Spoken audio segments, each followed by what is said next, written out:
Ito malupit. Barangay Hall. Grabe oh. Tinakpan.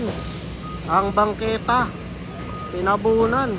Grabe, illegal na pagpapatayo po. Ito, Barangay Hall. Kaya si Yorme ay nagalit. Talagang tinanggal po itong Barangay Hall. Kahit bagong gawa, kahit milyon po yung ginastos po dito, kailangan itama po ni Yorme. So ipapakita ko sa inyo yung kabilang angle. Ayan o. Yan, dito kasi school yan. So dito labasan na mga estudyante. Then maglalakad dyan. So wala, natakpan ng Barangay Hall. So ano possible, dito sila dadaan.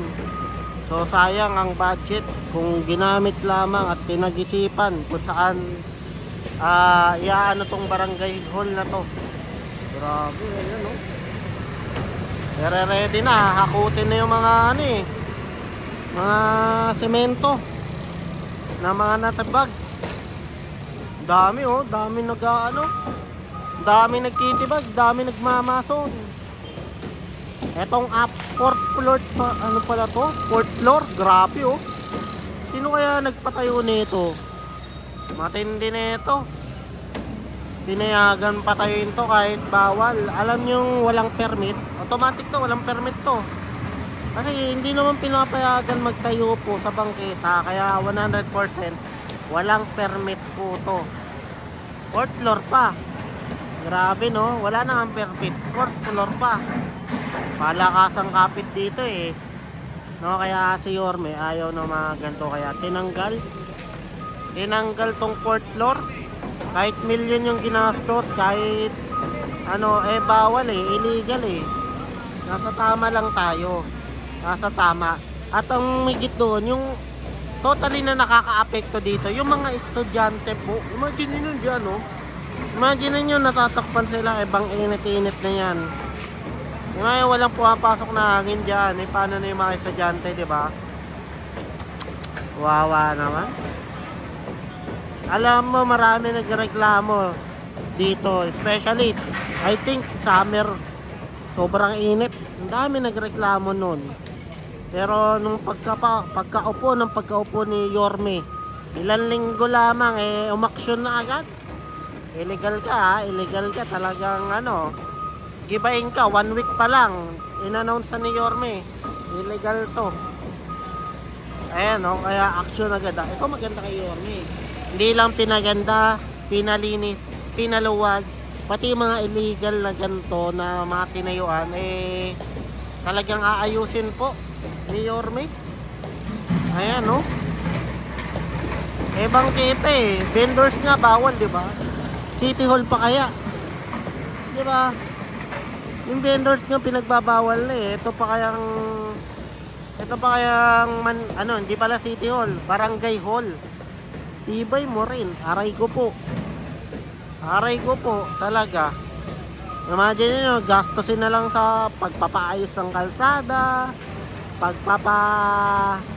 pagpapailaw sa mga kalsada para walang mga magnanakaw, pero nagastos dito eh. Sinayang eh. Sino ba engineer nito? Hindi, alam ko mga engineering ano dito nagkayos nito, alam din nila to na bawal to. Pero iba ang money. Root of evil talaga yung money. Iba talaga nagagawa ng money kapag tumakbo na eh. Ang balita po natin to, yung mga sangkot dito dapat managot. Dito. Hindi pwede yung gantong mga kalakaran. Tignan nyo naman oh. Oh, pakita ko sa inyo yung ito yung truck na pupunuin yan mamaya. Ayan, dalawang truck na nga oh. Dalawang truck na. Ito yung school ng Arellano High School. Ayan yung entrance. So dito yung tawiran nila. Diyan. So pagdating doon sa gilid, pakita ko sa inyo. Wala. Natakpan oh, natakpan siya. So what they expect? Maraming mga estudyante na dumadaan dito no. Eh di kalsada rin to, maraming mga sasakyan din na dadaanan. So sobrang mapanganib kaya tinanggal. Ito maganda kay Yorme, nakikinig sa mga ano, sa mga hinaing ng taong bayan. 'Di ba? Napakinggan niya na ay nako, may school, may estudyante, delikado, 'di ba? Ito maganda, hindi lang bangketa talagang tinanggal. Makikita mo talaga yung power ni Yorme. Hindi lang bangketa, mga vendors, di lang mga vendors, pati itong city hall, itong barangay hall, kahit 4th floor yan. Grabe taas, no? Taas, no? 4th floor. Tayo nga magpapatayo ng bahay, kailangan natin ng building permit eh. Pagka lumagpas tayo sa ilang floor na eh, di ba? Kailangan nating sumunod sa batas. Kaso itong barangay hall pa yung nagumpisa. Ang tanong, sino yung nasa likod niyan? 'Di ba? Sino yung nasa likod niyan? Maganda. May interview natin yung dito namumuno, kaso malamang ituturo rin yan yung nasa likod niya rin. Mataas sa tao. Malamang hindi rin magpapa-interview yan kasi na yan eh, patong-patong na yan eh. 'Di ba? Pero maganda dito, yung mali inaayos. 'Di ba? Kahit million man ginastos mo, mali as mali. 'Di ba? Kung million yung ginastos, mali naman. Ayun na maganda kay Yorme. Nasa tama lang si Yorme. May batas eh. May batas na dapat sundin, na dapat nasa tamang sila eh. Wala sila sa bangketa eh. 'Di ba? Dito ko kayo sa taas. Pakita ko yung mga ginagawa. Boom! Inararo na sa taas, oh. Inararo na. Pero sa akin lang bilang actually delikado 'to eh.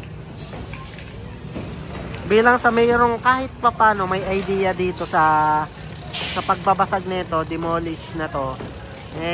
Dapat kasi sa taas muna raw sinisira, hindi muna sabay-sabay. Pero ginagawa lang nila dahil matibay naman ata yung pundasyon, winawasak lang yung gilid-gilid. Pero safety first, dapat sa taas muna pababa. Dahil nga marami silang gumagawa. Ayun, inuunti-unti po nila yung pagsisira. Pero sa akin lang sa aking idea lang naman yung para sa pagdi-demolish. Para sa dapat nasa unahan, nasa taas muna. So guys, para mas marami pa kayong updated po dito na gaganapin at mas marami pa kayong makalap na mga impormasyon, grabe talsik oh, ay pa-like, pa-share din po, then pa-subscribe din po para updated po kayo sa pagpapaganda po ni Yorme dito po sa Maynila. At kailangan sumunod tayo sa batas. Nasa tama lang si Yorme. Kahit mali, kailangan itama. Kahit milyon yung nagastos, kailangan itama ni Yorme dahil mali ang pagkakagawa, dahil marami ang napeperwisyo, especially mga estudyante, mga school, mga teacher, hindi na makakapagturo ng maayos dahil mainit doon sa loob. So, palike, share na lang, and pa-subscribe na rin po para updated po kayo.